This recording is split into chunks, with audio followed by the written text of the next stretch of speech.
Welcome, dearly beloved anointed ones.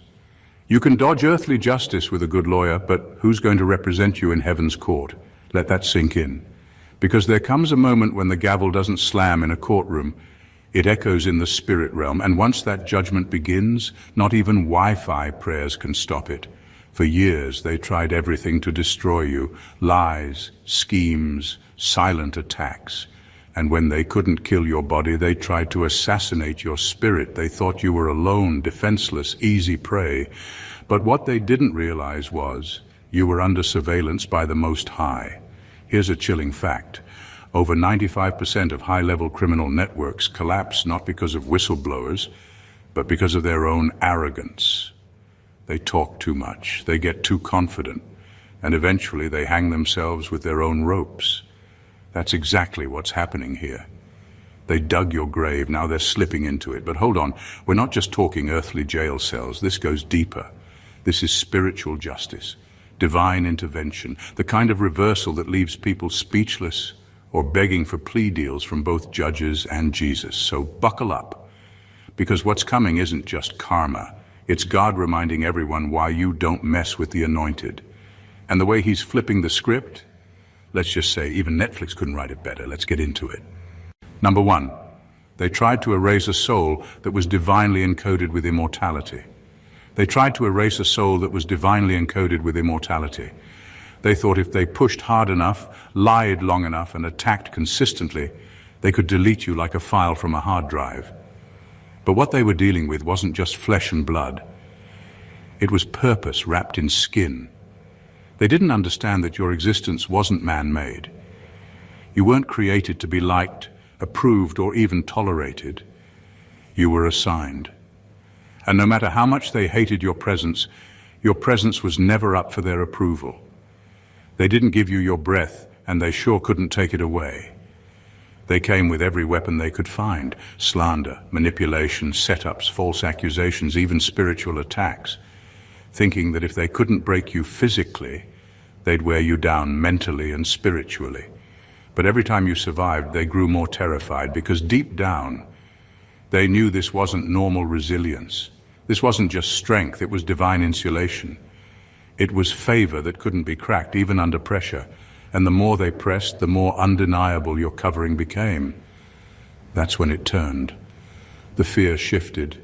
They weren't just trying to break you anymore, they were trying to silence what your survival revealed about them, because your endurance exposed their cruelty, your innocence exposed their guilt, and your peace in the middle of chaos made it impossible to keep pretending you were the problem. Their masks started slipping, their stories started unraveling. People began to notice the pattern. Why does this person keep thriving after everything thrown at them? It made them uncomfortable, and eventually it made them desperate. But here's the reality. When someone tries to erase what God has established, they don't succeed. They self-destruct. Every attempt to cancel you only became more evidence of your divine origin. Every plot turned into a paper trail of their corruption. They didn't stop you. They documented themselves, and now that judgment has caught up, they're realizing too late. They were never fighting you. They were fighting the one who sent you. And that kind of war doesn't end with warnings, it ends with justice. They couldn't take your life, but the one who gave it to you can take theirs in an instant, and no apology will undo the sentence. Number two, you were the test, and their response was spiritual treason. You were never just another face in the crowd.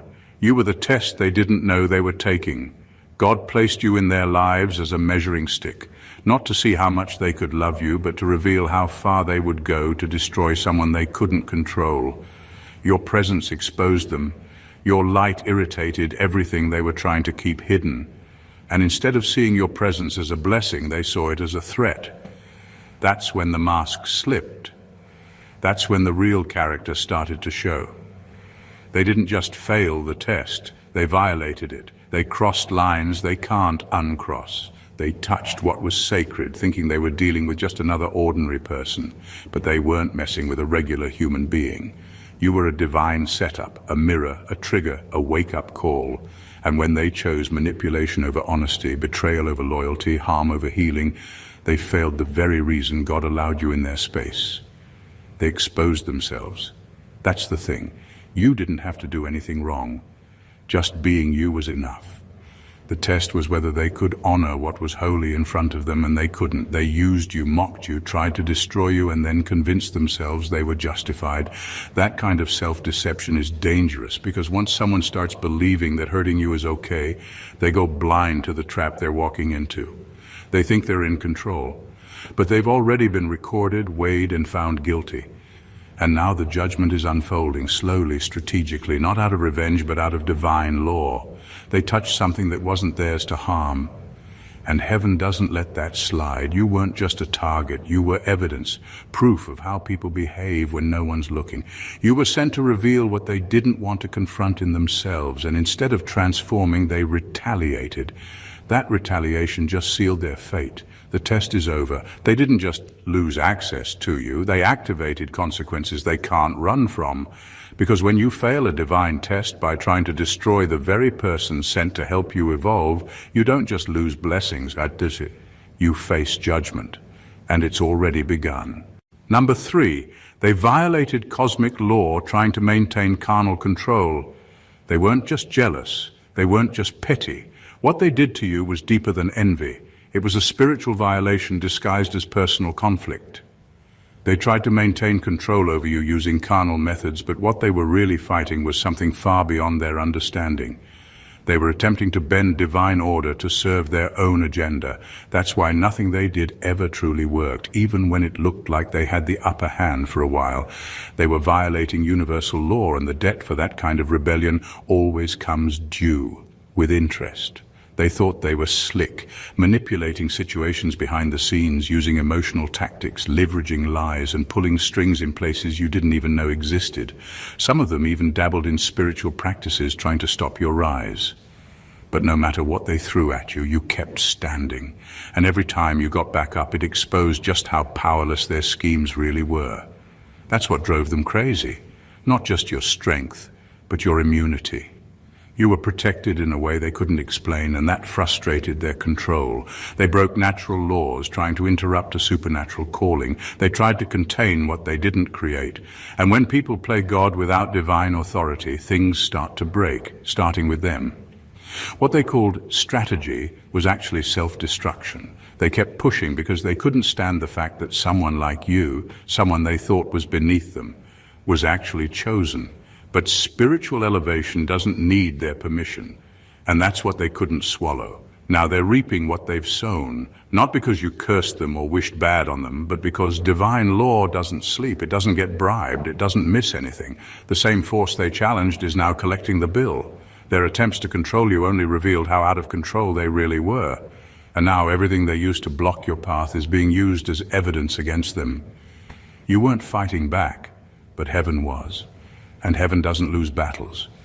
It writes history. The laws they broke weren't yours to enforce, but they were God's to avenge, and that time is now. And that time is number 4. They thought if they couldn't kill you physically, they could assassinate your destiny. They were obsessed with your downfall, but they couldn't touch your body, so they went after your purpose. They thought if they couldn't end your life, they'd at least paralyze your future. They tried to destroy your reputation, attack your name, isolate you from your support, and drain you of hope.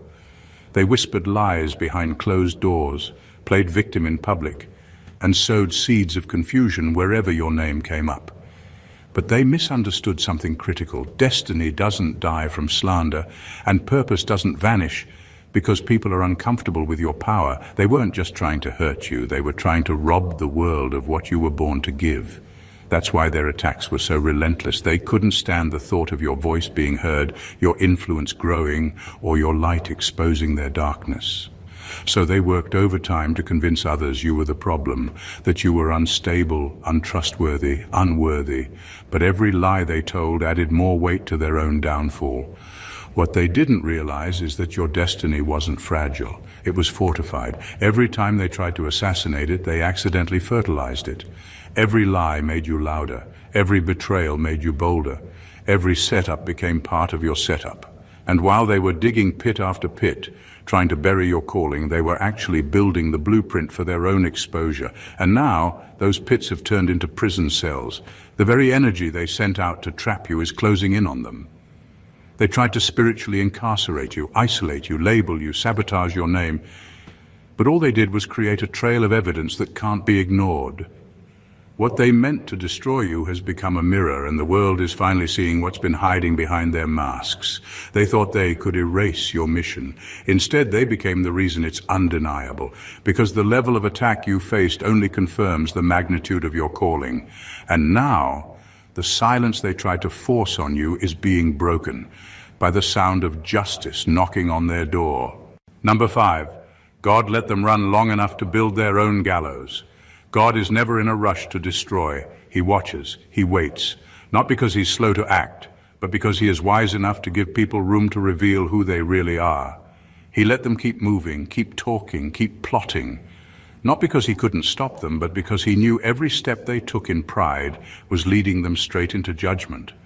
They thought their success in evil meant they were getting away with it.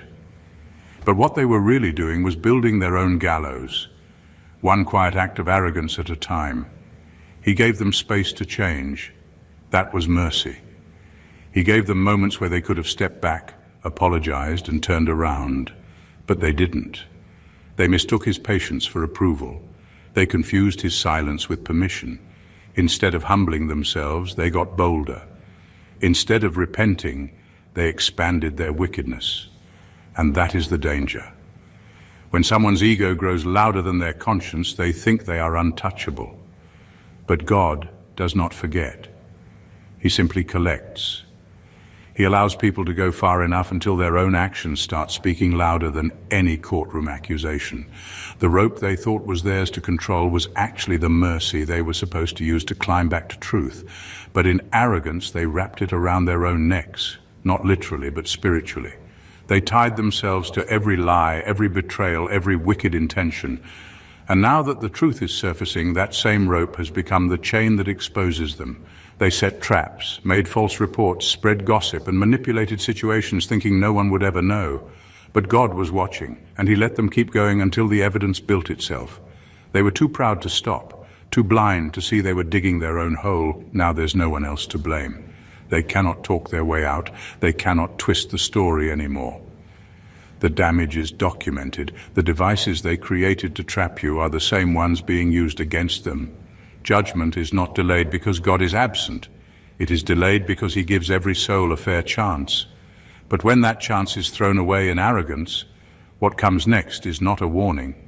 It is a sentence. And now that sentence has arrived. Number 6. You didn't need to fight. Your innocence screamed louder than any retaliation. You didn't have to clap back. You didn't have to prove anything. You didn't even have to defend yourself. Because the truth has a strange way of surviving, even when it's buried under lies. While they were busy trying to destroy your character, your innocence was working behind the scenes like a silent alarm. You didn't fight with your fists or your mouth. You fought by staying true to who you are. And that spoke louder than anything you could have said. They ran their mouths with confidence, not realizing that every false word was being recorded in the spirit. Every exaggeration, every rumor, every twisted story, all of it was being collected as evidence. God wasn't idle, he wasn't ignoring it. He was gathering it like legal documents, preparing a case they never saw coming. They thought your silence was submission. They thought you had nothing to say. But what they didn't understand is that you weren't silent because you were scared. You were silent because you were covered. And now it's all coming to light. People who once believed the lies are seeing the cracks in the story. The same mouths that were loud with gossip are now stuttering in shame. Some of the people who joined in on the smear campaign are now backing away, realizing they were used. The truth is too heavy to ignore now. Your calm in the storm has made people question the storm itself. Why hasn't this person broken down? Why hasn't this person retaliated? That's when the real story starts to unravel. The way you carried yourself has become a witness in your favor. The way you didn't respond in bitterness, didn't stoop to their level, didn't try to get revenge, it all proved who had real strength. And now people are looking at the situation with new eyes. They're seeing that it was never about you being wrong. It was about them needing someone to destroy because your light exposed their darkness. You didn't need revenge. You didn't need to prove anything. God was watching, collecting, and now revealing, and the same ones who tried to bury you in lies are the ones now drowning in the truth. Number 7, they underestimated the reach of divine surveillance. They really thought they were safe because no one was physically watching them. They assumed that secrecy meant immunity. As long as there were no cameras, no witnesses, and no immediate punishment, they believed they had nothing to worry about. But what they failed to realize is that divine surveillance sees what human eyes miss. The unseen realm doesn't need security footage. It doesn't need phone recordings. It doesn't miss a whisper, a thought, or a motive. While they were laughing in the dark, planning in secret and pretending in public, heaven was recording every single detail, every conversation they had behind closed doors, every message they deleted, every shady agreement they made, every time they smiled in your face and cursed you behind your back. It was all being documented by a force they thought didn't exist, or at least a force they thought would never respond. They thought their rituals were hidden. They thought their backroom deals would never be exposed. Some even mocked the spiritual realm, calling it superstition or paranoia. But now, that same unseen realm they dismissed is moving into the physical world, and it is bringing receipts. Things they thought were buried are resurfacing. People they trusted are flipping. Devices are being seized. Secrets are unraveling. And it is not a coincidence. It is divine consequence. You didn't have to catch them. God already did. You didn't have to dig for evidence. Heaven already compiled the file. They assumed that because you were quiet, you were clueless. But the truth is, you were protected by something they could not access or manipulate. They had no idea they were under spiritual surveillance the entire time. Now, the justice they thought they escaped is showing up in the most unexpected ways through legal systems, personal breakdowns, public exposure, and undeniable patterns of failure. They cannot keep hiding because the unseen realm is shining a light on everything they tried to keep in the dark. Their protection is gone. Their masks are slipping, and the consequences are here. They thought they could outsmart divine order. They thought they could move in shadows and avoid the light. But the light is not just coming. It has already arrived. And now there is nowhere left to hide. Number 8. They signed contracts in the dark thinking God was asleep. They thought they could outmaneuver God by doing their dirty work in the dark. They signed contracts, made unholy alliances, and entered secret agreements thinking it would guarantee them control, not just over you, but over outcomes, influence, and spiritual territory they were never authorized to touch. They whispered vows over your name, invoked powers they didn't understand, and traded their integrity for what they believed was dominion. But they weren't buying power. They were purchasing judgment. Some of them went as far as joining secret societies, covens, or spiritual groups, masked in influence and prestige. They participated in rituals, offered sacrifices, and swore oaths, all to gain access to realms they thought would make them invincible. But they forgot one crucial truth. No deal made in darkness can cancel what God has written in light. They believed these hidden contracts would give them leverage over your destiny. What they didn't know is that the moment they signed those pacts, they weren't rewriting your story. They were sealing their own. They weren't just committing spiritual fraud, they were sentencing themselves to spiritual bankruptcy. They broke laws that govern creation itself. They tried to manipulate what only God can authorize. And for a while it looked like they were succeeding. Things may have gone their way temporarily. They may have looked powerful, protected, or even untouchable. But spiritual corruption has an expiration date. What's done in secret always spills into the physical realm, and now it is catching up to them. Strange things are happening, loss after loss, confusion, exposure, legal trouble, mental torment. The very spirits they once partnered with are now turning on them, because the devil doesn't do loyalty, he does loans, and everything he gives comes with a price.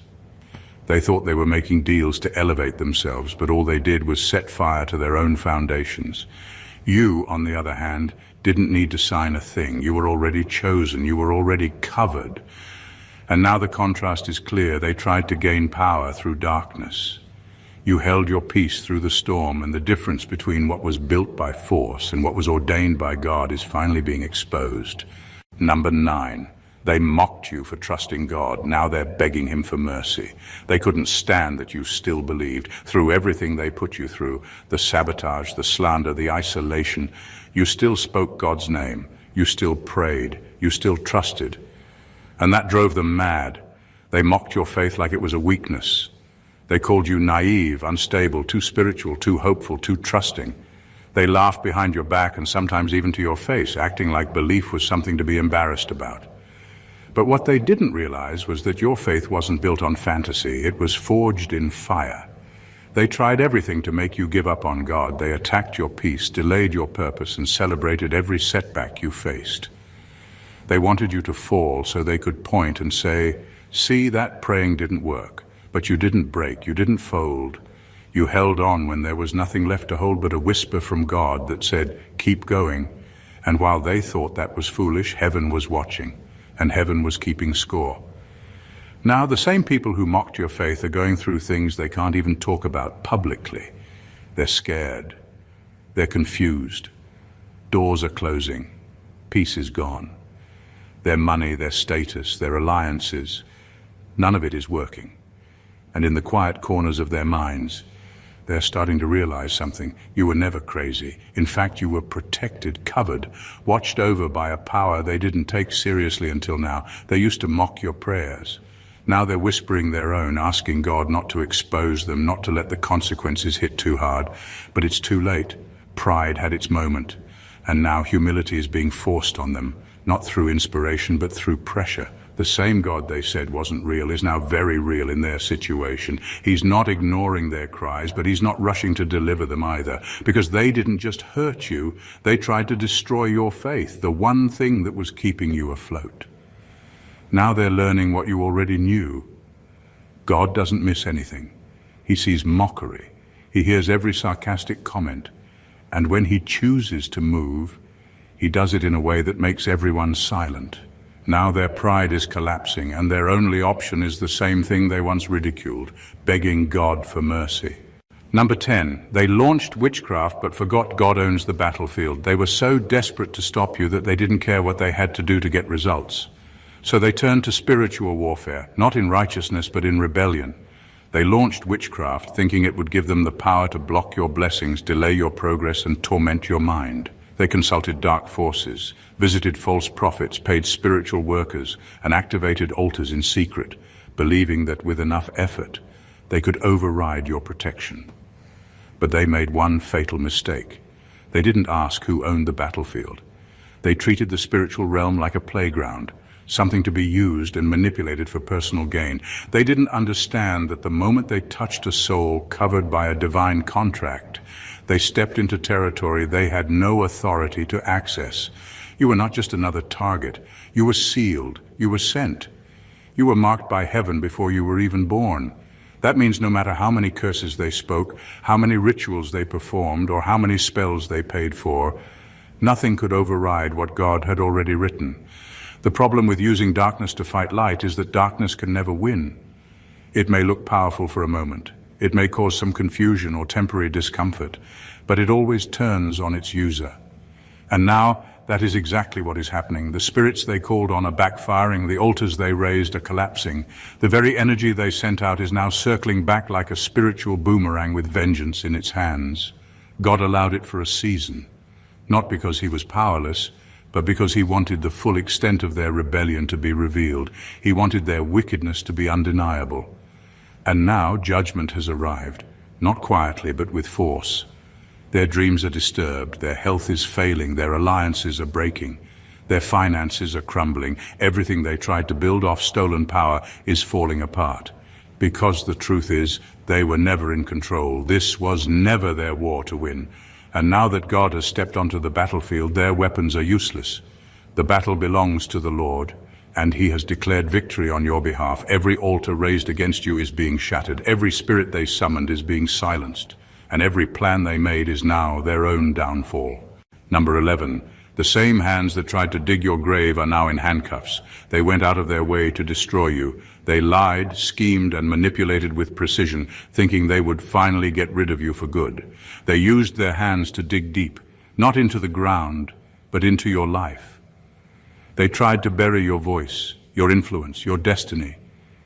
They created stories, planted false evidence, turned people against you, and all the while believed they were winning. They believed you would break under the pressure, that you would fold, disappear, or crumble into silence. But what they did not know was that you were not just built to survive. You were born with eternal purpose. You weren't just any person. You were chosen to free others, to speak truth, to carry light. So when they tried to silence you, they weren't just attacking an individual. They were trying to put divine purpose in a coffin. They underestimated how sacred your mission really was. And now the very hands that tried to dig your grave are being cuffed, restrained, and judged by the same systems they once thought they could manipulate. It is not just justice. It is divine irony. The setup they designed for you has become their downfall. The lies they created are now being used against them. The traps they set have turned into evidence. Their fingerprints are all over their own destruction. They thought they were operating in power, but all they did was walk themselves into exposure. What's happening now is more than legal. It's spiritual justice playing out in real time. God is using the earthly justice system as an instrument to show the world that when he says, "No weapon formed against you shall prosper," he means it. And sometimes the consequences don't show up in the next life. They show up right here, in handcuffs, courtrooms, and exposed reputations. They thought you were the one being judged, but the whole time they were the ones on trial. They didn't even know they were being watched, documented, and set up by their own pride. Now they are sitting in the same pit they dug for you, and all they can do is sit there in disbelief while the world watches the poetic justice unfold. Number 12. Their attack became your promotion, and their judgment became your vindication. They had one goal: to stop you.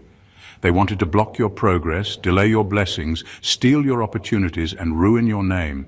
They operated out of pure spite, not realizing that every act of malice was secretly pushing you into a greater level of favor. What they thought was a setback was actually a setup. Every door they tried to shut only led you to a better one. Every plan they made to break you became fuel for your next breakthrough. Their attacks didn't destroy you, they promoted you. Every time they tried to sabotage you, God elevated you. Every trap they set forced you to grow stronger, wiser, more spiritually alert. What they meant for harm became part of your preparation. God didn't just protect you from their schemes. He used those very schemes to increase your rank in the Spirit. While they were busy tearing you down, heaven was busy building you up. And now the results are undeniable. You're standing in places they never thought you'd reach. You're walking in authority they tried to strip from you. You've been multiplied in the very areas they tried to drain. They tried to subtract from your life, but God added double. They tried to erase your influence, but now you are shining brighter than ever. Not because you fought back, but because you stayed in alignment while they lost theirs. But the other side of this is not so pretty for them. The same schemes they used are now exposing them. Every act of jealousy, manipulation, and sabotage is unraveling. Their behavior, once hidden behind charm and lies, is now front and center. People are seeing their true character without you ever saying a word. The mask is off, the truth is loud, and their judgment has arrived. While you were being promoted in silence, their own actions were dragging them into exposure. Your vindication isn't based on revenge, it's based on the undeniable contrast. They tried to steal your harvest, and now they're left with famine. You stayed rooted, you stayed faithful, and now the evidence is speaking for itself. Your elevation is their undoing, and your rise is proof that no weapon formed against you ever stood a chance. Number 13. You weren't just a target, you were divine evidence in human form. They didn't just target you out of hate. They targeted you because your presence revealed something uncomfortable about them. You weren't just another person moving through life. You were divine evidence walking in human form. God didn't just allow you to be there by chance. He placed you like a light in a dark room, knowing that your very existence would expose what others tried to keep hidden. You were never the problem. You were the proof. That is why the attacks were so brutal. That is why the slander was so calculated. That is why they watched your every move, tried to twist your words, and did everything in their power to discredit you. Because deep down, they knew you saw through them. You carried a level of discernment and purity that made their manipulation ineffective. Your life exposed the double lives they were living. You didn't have to accuse them. Your integrity was the accusation. You didn't have to uncover anything. Your consistency made the truth impossible to bury. God let you go through the fire, not to destroy you, but to draw out what needed to be seen. You became the mirror that corruption couldn't ignore. You were the test they failed, the invitation to change they rejected, and because they didn't just reject you, but the one who sent you, the consequences were unavoidable. Your survival is not just a personal victory, it is a public indictment. You walking out of every trap they set, still standing, still clear, still blessed, that is what's breaking the spell. That is what is making people ask questions. That is what's pulling back the curtain on the ones who thought they were above judgment. Your survival is loud. Not because you're shouting, but because it makes their lies impossible to maintain. Some of these people thought they were too connected, too protected, too powerful to ever face judgment. But now, because you stayed true, because you endured, because you never stooped to their level, the truth is pouring out. They can't escape what they tried to cover. And the reason, you were the vessel God used to make it undeniable. You weren't just a target, you were a divine tool. And now justice is unfolding, and your survival is the reason it cannot be stopped. Number 14, their punishment isn't just karma, it's a prophetic correction. What's happening to them isn't some cosmic coincidence. It's not just what goes around comes around. This is deeper than karma. This is prophetic correction. God doesn't let people mock him forever. He doesn't sit back while his chosen ones are trampled on without putting something in motion. What they're experiencing now isn't random. It's the result of divine timing. A judgment that has been building, waiting for the perfect moment to drop. For years they thought they were getting away with it. They took your silence as weakness. They misinterpreted grace as absence. But the truth is, God was giving them time, not to win, but to change. And when they chose to dig deeper into wickedness, he began to prepare the consequences. This isn't payback. It's prophecy. It's correction. It's heaven saying, enough is enough. When God corrects, he doesn't just deal with behavior. He cleanses entire atmospheres. He removes threats, disrupts systems, exposes patterns, and shuts down demonic altars. And what people don't realize is that sometimes when they touch a chosen one, they're not just messing with a person. They're interfering with divine infrastructure. You were never just a victim. You were part of God's plan. And that means what they did to you was recorded in heaven. Not for pity, but for righteous judgment. Now the world is watching the flip. The ones who tried to bury you are being buried by their own actions. The ones who mocked your trust in God are now looking for mercy they never gave.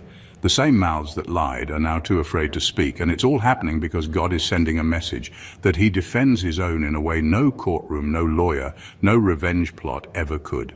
You didn't need to lift a finger. You didn't need to strike back. All you had to do was stay faithful. And now justice is speaking. Not in whispers, but in headlines. Not in rumors, but in full exposure.